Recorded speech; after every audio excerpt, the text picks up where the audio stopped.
आप सब ने यकीनन भारतीय फिल्में तो देखी होंगी जिसमें दिखाया जाता है कि कैसे भारतीय जासूस हमसाया ममालिक खास करके पाकिस्तान और चीन बांग्लादेश में जासूसी करते हैं और वहां जाकर दहशतगर्दी को भी सरंजाम देते हैं। भारतीय हुकूमत ने इन फिल्मी सीन्स को अब हकीकत में सरंजाम देना शुरू कर दिया है, जबकि ये कुछ नई बात नहीं, ये बहुत पुराने अरसे से ढके छुपे अंदाज में हो रहा था। अब ये खुलकर किया जा रहा है। माजी में होने वाले दहशतगर्दाना वाकयात में कुलभूषण यादव इसकी एक जिंदा मिसाल है। कुलभूषण यादव जो भारतीय नेवी का एक अफसर था, बलोचिस्तान और कराची में दहशतगर्दी में मुलव्वस था, जिसमें सैकड़ों अफराद मारे गए थे। वो पाकिस्तान में मुबारक हुसैन के नाम से घिनौना काम करता था और ईरान के रास्ते पाकिस्तान में दाखिल हुआ करता था। इस वक्त वो पाकिस्तान में कैद है, जबकि पाकिस्तान ने इसको मौत की सजा सुना दी है। इसकी हर तरह भारत की 8 नेवी के अफसरान कतर में इसराइल के लिए जासूसी करते हैं। कई सालों से वो एक निजी कंपनी में मुलाजिम थे। इनकी जासूसी का इल्म 2022 में हुआ और इसी साल इन पर मुकदमा चलाया गया, जिसमें इन्हें मौत की सजा सुनाई गई।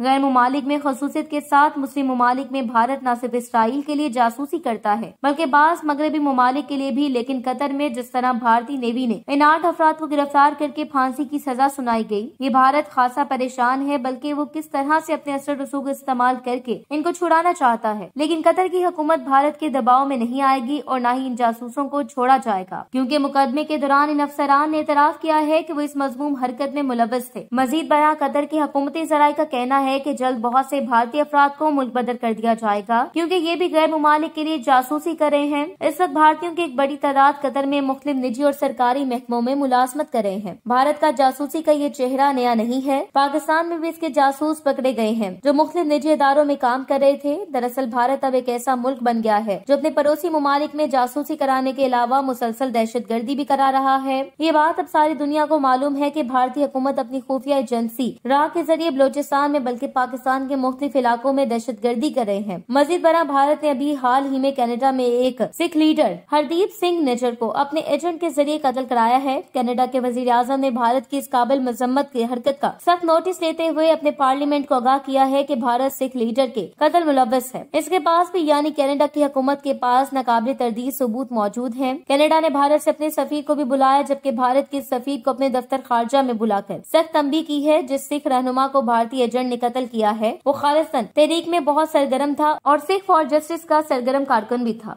इस वाक़े के बाद कनाडा और भारत के दरमियान ताल्लुकात न सिर्फ कुशीदा हो गए बल्कि आइंदा दिनों में इन ताल्लुकात में बेहतरी के कोई आसार नजर नहीं आ रहे। इस वक्त भारत सहाफत की आजादी के जुमरे में खतरनाक मुल्क बन चुका है। बाद सहाफियों को मंजर से गायब करना भारतीय हुकूमत तरह इम्तियाज बन चुका है। चुनाचे कतर में भारत के जिन नेवी मुलाजमीन ने इसराइल के लिए जासूसी की है, इनको किसी भी कीमत पर छोड़ना कानून की तौहीन होगी। वैसे भी इसराइल इस वक्त जिस तरह गजा में बूढ़े बच्चों और औरतों को बड़ी सवाकी से कत्ल कर रहा है और भारत इसका साथ दे रहा है, बल्कि खुफिया तरीके से भारत अपने मुल्क में तैयार करदा हथियार भी इसराइल को भेज रहा है। भारत की हुकूमत और इसकी पार्टी भी खुलकर इसराइल की हमायत कर रही है। RSS के गुंडे भारतीय हुकूमत से मुतालबा कर रहे हैं कि हमें इसराइल जाने दो ताकि हम फलस्तीनियों के खिलाफ लड़ सकें। ताहम हैरत की बात यह है कि जो अरब ममालिक भारत के साथ अपने ताल्लुकात को बड़ी अहमियत देते हैं और अपने मुल्कों में मंदिरों की तामीर की खुली इजाजत दे रखी है, इन मंदिरों में इबादत के साथ साथ जासूसी भी कराई जाती है। लेकिन अरब ममालिक इन हकाइक को जानते हुए भी इस हकीकत से गायब नजर आते हैं, जो आइंदा इनकी आजादी और तमद्दन के लिए सख्त आजमाइश का बाइस बन सकती है।